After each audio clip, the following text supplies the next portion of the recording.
Page number 63 सबसे नीचे देखिए, सेकंड लाइन देखिए, पेज नंबर 63 एनसीईआरटी बुक, सबसे नीचे के पैराग्राफ की नीचे से सेकंड लाइन, अरे सबसे पहली लाइन देखिए नीचे से इसकी, this marked the beginning of civil disobedience movement. दिखा?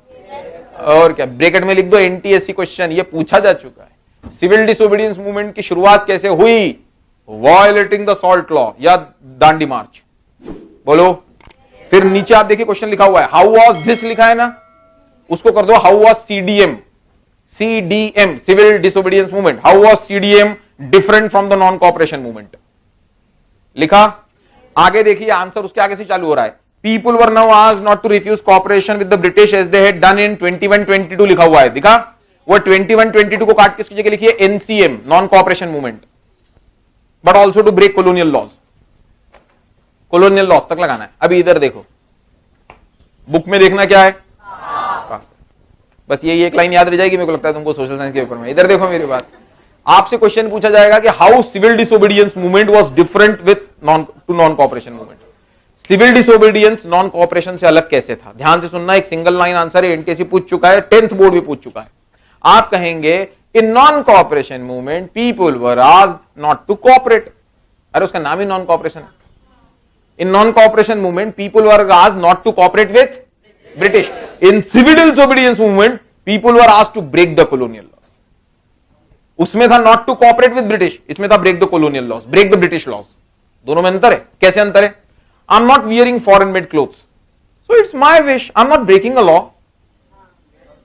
I don't want to join a British controlled school, so I'm not breaking a law. But if I am boiling seawater to produce salt, I'm breaking a law. तो दोस्तों, आप not paying the taxes is a part of, was a part of, not paying the चौकीदारी taxes, ऐसा कुछ भी दे देगा।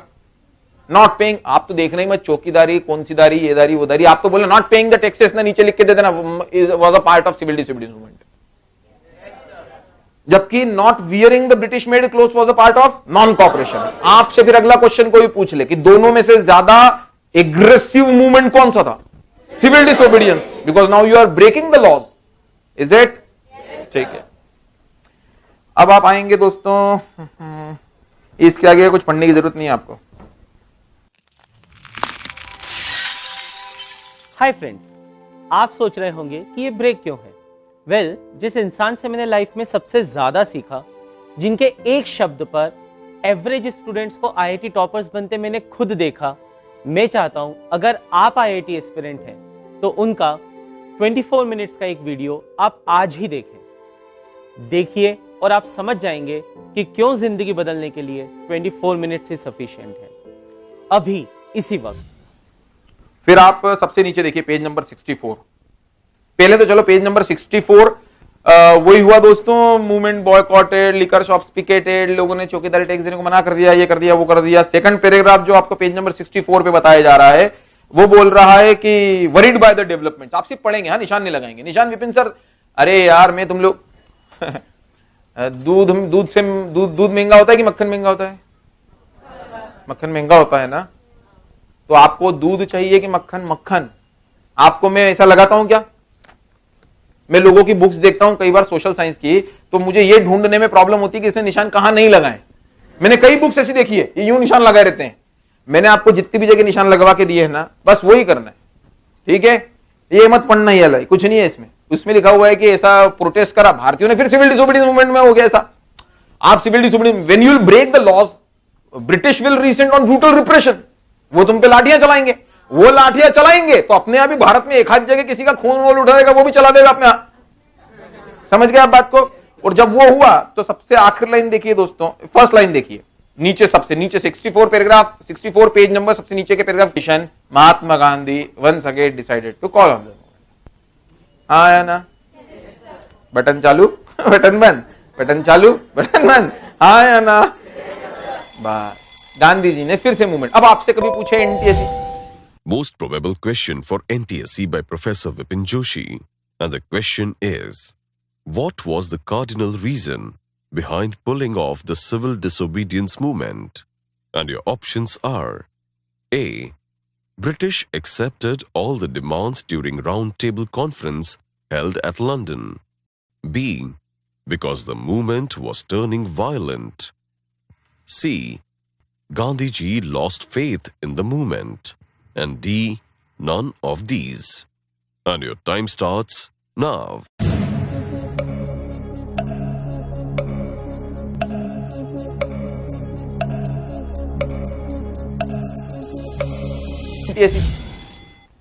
The cardinal reason behind Mahatma Gandhi pulling off the civil disobedience movement, call off the civil disobedience, कुछ भी हो, answer एक ही है. The movement was turning violent. बस. अभी आप नीचे देखिए, पढ़िएगा सिर्फ. Entered into a pact with Irwin. अब की बार गांधी जी ने इरविन को कॉल किया. मूवमेंट को कॉल ऑफ कर लिया. कौन से मूवमेंट को? Civil disobedience. और गांधी जी ने इरविन को कहा. पीछे के पेज पे ध्यान दिया दोस्तों आपने, पेज नंबर 62, पेज नंबर 62 सबसे नीचे देखिए. लॉर्ड इरविन अनाउंस्ड अ वेग ऑफर ऑफ डोमिनियन स्टेटस. याद है आपको?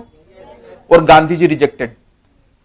बोलो यार, क्यों रिजेक्टेड? क्योंकि दोस्तों जब आप ताकत लेके चलते हो लोगों की, तब आप में ये you feel that strength.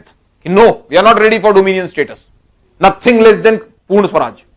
But now with time you understood that probably people will now, I cannot make people again move for another revolution. That Gandhiji now realized. And therefore Gandhiji now this time made a call to Irwin. वो उस दिन क्या बोल रहे थे Irwin तुम? अरे हाँ है ना, डोमिनियन कुछ तो भी. तो इरविन ने कहा डोमिनियन स्टेटस. देखिए आप उसके ऊपर क्वेश्चन लिखेगा, what was Gandhi Irwin pact? What was Gandhi Irwin pact? बहुत इंपॉर्टेंट है दोस्तों ये क्वेश्चन भी. What was Gandhi Irwin pact? लिखा और आप निशान लगाएंगे 64 पेज नंबर नीचे से second line. By this Gandhi Irwin pact. अब आप पहली लाइन तो मन से लिखी दीजिएगा, Gandhi Irwin pact was signed between Mahatma Gandhi and Lord Irwin. है ना, गांधी के आगे महात्मा, इरविन के आगे लॉर्ड. तो what was Gandhi Irwin pact को अपन अपनी तरह से customize. By this Gandhi Irwin pact Gandhi ji consented to participate in round table conference to be held in London and the government agreed to release all the political prisoners. ये bracket मत लिखना, prisoners तक लगा लिया निशान. कुछ नहीं, गांधी इरविन पैक्ट में एक चीज गांधी जी मानेंगे और दूसरी इरविन मानेगा, तय हुई. अगर आप ध्यान देंगे, Gandhi ji agreed to attend the round table conference to be held in London. Irwin ने कहा लंदन में आइए, बात यहां पे आके होगी, वहां पे तो नहीं, ऐसे फोन पे नहीं करते हम बात. अरे हाँ है ना. गांधी जी एग्रीड. आप पहली लाइन लिखिएगा. अपना आंसर याद हो जाए तो मुस्कुराहटे आने दीजिए, लेकिन उसके लिए पहले याद तो करिए. गांधी इरविन पैक्ट आपको क्वेश्चन है तो आप लिखेंगे it was a pact signed between. दूसरा लिखिएगा by this pact Gandhi ji agreed to enter या to attend a round table conference to be held in. Irwin agreed, enter की मार के.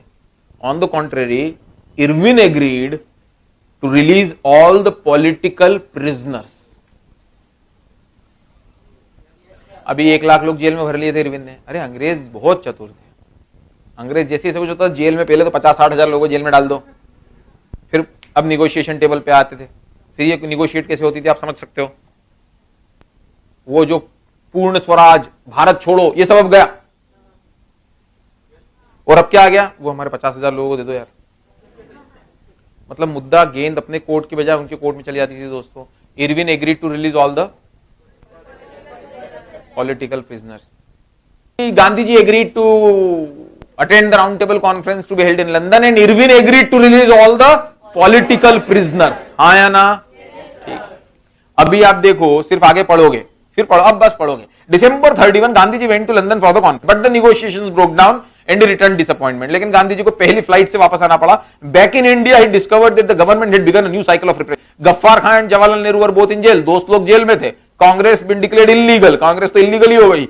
And a series of measures in been imposed to prevent meeting, demonstration, boycott, सब पे प्रतिबंध. With great apprehension लिखा हुआ NCERT ने दोस्तों, बड़े डरते हुए Gandhi ji again decided to launch the movement.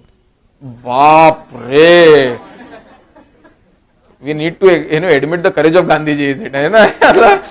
With great apprehension, Gandhi ji relaunched the civil disobedience movement. For over a year, the movement continued, but by 1934 it lost its momentum. बोलो यार. अब how participant saw the movement. देखो फिर वही कहानी याद आ रही है. वही है दोस्तों कि नॉन कॉपरेशन मूवमेंट को आपको याद है कि अलग अलग different people view it differently. For city people it was a fight for swaraj. For plantation workers यार वो जंग है ना, plant under the Indian immigration act of 1859 plantation workers were not allowed to leave the tea gardens without permission and they were rarely given such permission. For them the fight for swaraj was in fact getting the freedom of getting out of the jungle. हाँ है ना, moving out of the jungle. Tribal लोगों के साथ दिक्कत क्या थी आपको पता है? British had closed large area of forest land, preventing the forest people to enter into the forest to collect their fuel woods and fruits. हाँ है ना, this enraged the tribal people. याद है आपको? This caused a widespread anger among the tribals. They joined the civil disobedience. कौन सा movement? Non cooperation movement. तो जैसे नॉन कॉपरेशन मूवमेंट को अलग अलग सेक्शन ऑफ सोसाइटी ने अलग अलग देखा था दोस्तों, वैसे अब ये सिविल डिसोबीडियंस को भी अलग अलग देखा था. कैसे? तो अब आपसे क्वेश्चन वही के वही है. पेज नंबर 65 ये देखो, how participant saw the movement लिखा हुआ, इसको करते हैं ना how saw the CDM, civil disobedience movement को अलग अलग पार्टिसिपेंट्स ने कैसे देखा. आप निशान आप वो देखिए, क्वेश्चन लिखा ही हुआ है. Why did they join the movement, what were their ideals. First paragraph देखो, how participant saw the movement का, what did swaraj mean to them, मतलब वही चीजें. How did different social group conceive the idea of civil disobedience movement. In the countryside लिखा हुआ है, देखा आपको, उसके ऊपर लिखिए या उसके कहीं पे भी उसके रिच पीजेंट्स या जमींदार, रिच पीजेंट्स, जमींदारों ने मूवमेंट को क्यों ज्वाइन किया. ठीक है, चला ले आता थे. Third line, being producers of commercial crops, दिखा आपको, दिख गया क्या? वहां पे लिखिए 1, being producers of commercial crops they were hard hit by, they मतलब रिच पीजेंट्स, हाँ, were hard hit by trade depression and falling prices. लिखते जाओ अभी तो. 1, 2, as their cash income disappeared, they found it impossible to pay the government's revenue demand. 3, the refusal of the government to reduce the demand led to widespread resentment. 4, rich peasants become enthusiast supporters of civil disobedience movement. लगा लिया निशान? भूल गया. तुमको क्या tension है क्या tension? मैं जब तेरा सार थी क्या चिंता की बात कहते हैं ना कृष्ण भगवान अर्जुन को. देखिए दोस्तों, बड़ा आसान चीज है. अगर ये याद हो जाएगा ना तो फिर इसके नीचे का भी आंसर याद हो जाएगा. बहुत आसान. आप ये लिखोगे. देखिए दोस्तों, रिच पीजेंट्स ने क्यों ज्वाइन किया, पहले मैं आपको एक चीज समझा देता हूं. हुआ क्या था, ट्रेड डिप्रेशन आ चुका था पूरे वर्ल्ड में उस समय. आप अपना आंसर लिखोगे कि एज द ट्रेड, पहले तो ट्रेड डिप्रेशन से होता क्या है. ट्रेड डिप्रेशन से ये होता है कि बहुत सारे फैक्टर्स के कारण ट्रेड डिप्रेशन हो सकता है कि मार्केट में लिक्विडिटी कम हो गई, मतलब मार्केट में पैसे का फ्लो खत्म हो गया. पैसे का फ्लो खत्म होता है. अब जैसे एक उदाहरण बता देता हूं मैं, वो सब ये सब ट्रिकल डाउन इम्पैक्ट होते हैं. मार्केट में पैसे का फ्लो कम हो गया है ना, तो उससे क्या होता है, उससे प्राइजेस, अब एग्जाम्पल से बताता हूं. मान लो उदाहरण के तौर पे अभी कुछ चाइना का, नॉर्थ कोरिया और अमेरिका में फाइट हो गई है ना, एक हाथ देश और कूद पड़ा, उधर से भी एक आ गया, तो ऐसे थोड़ी बहुत फाइट चालू हो गई. अब फाइट चालू हो गई तो मान लो आपके यहाँ पेट्रोल इधर नहीं आ पा रहा है, क्योंकि जिस रास्ते से आता होगा पेट्रोल गायब हो गया तो आता नहीं एकदम टंकी में, है ना. पेट्रोल किसी रास्ते से तो आता है. अब वो ऊपर से विमान तो जा नहीं सकते, विमान तो उन्हीं देशों के ऊपर से जा रहे हैं जहां पे लड़ाई चल रही है. ये कहां देखने जाएंगे कि ये कौन सी कंपनी का विमान है, ये कहा जा रहा है, ये पेट्रोल लेके जा रहा है, ये तो धनाधन गोलियां मारना शुरू कर देंगे. तो उस समय क्या होता है कि आपके एयर ट्रैफिक बंद कर देते हैं. समझ गए बात को? तो अब क्या होता है कि आपके यहाँ पेट्रोल आ नहीं पाया, समझ रहे हैं. फिर आपके यहाँ सॉफ्टवेयर कंपनीज जितनी चल रही हैं, वो सॉफ्टवेयर कंपनीज जो है वो असली में सब बाबू लोग हैं. वहां पे तो सारे कोई इंजीनियर थोड़ी काम करते हैं, बाबू काम करते हैं. अपन तो आपको पता होगा, अपन तो नौकर जैसा काम करते हैं, क्योंकि अपने को उनके आगे प्रोजेक्ट थोड़ी, वो क्या करते हैं, अपने कोडर्स जो हैं वो बहुत सस्ती कीमत में मिलते हैं. सॉफ्टवेयर लिखने वाले उनके महंगे हैं, तो वो वहां से आउटसोर्स अपने को कर देते हैं सारा काम. आप समझते हो ना इस चीज को. और अपन बैठ के कोडिंग करते थे बेंगलुरु में, पुणे में, हैदराबाद में. अब वहां पे तो लड़ाई हो गई. अब लड़ाई छिड़ गई अमेरिका के किसी से, तो अमेरिका ने एकदम अपने इमरजेंसी घोषित कर दी और ये दुनिया भर का. तो उस समय कौन तुमको सॉफ्टवेयर बनाने को देगा? जब तुम्हारे घर में आग लग जाए तो तुम चप्पल ढूंढते हो क्या भागने के लिए? फिर किन पे तो चप्पल पहन के निकलता हूं घर के बाहर, ऐसा बोलते हो क्या? आज शू नहीं मिल रहे, ली के क्या उसके. तो इसीलिए अब वो हुआ क्या कि आपके सॉफ्टवेयर वालों के पास, कंपनीज के पास में एकदम पता पड़ा कि अब ऑर्डर्स ही नहीं है. तो कंपनी ने फैसला लिया बोर्ड मीटिंग बुला के कि अब कंपनी कोई घाटे में चल नहीं सकती साहब, इसलिए हम तो एक काम करेंगे कि ये दिवाली तक है ना, इतने 1000 लोगों को निकाल दो नौकरी से और जितने बच्चे उनकी भी सैलरी आधी कर दो. तो एकाएक आधे लोगों को निकाल दिया, आधे लोगों की सैलरी कम हो गई. अब उनमें से कोई एक आपके फादर थे मान लो, और आपने डिसाइड करके रखा था कि हम कार लेंगे इस दिवाली को, नहीं है ना. अब देखना कैसे मजा आता है. कार लेंगे, अब कार लेंगे तो आपके फादर के ऊपर ये जो ऊपर से गाज गिर गई, किया तो नौकरी से निकाल दिया, फिर सैलरी आधी कर दी, तो आपके फादर ने कार लेने का आइडिया खत्म कर दिया.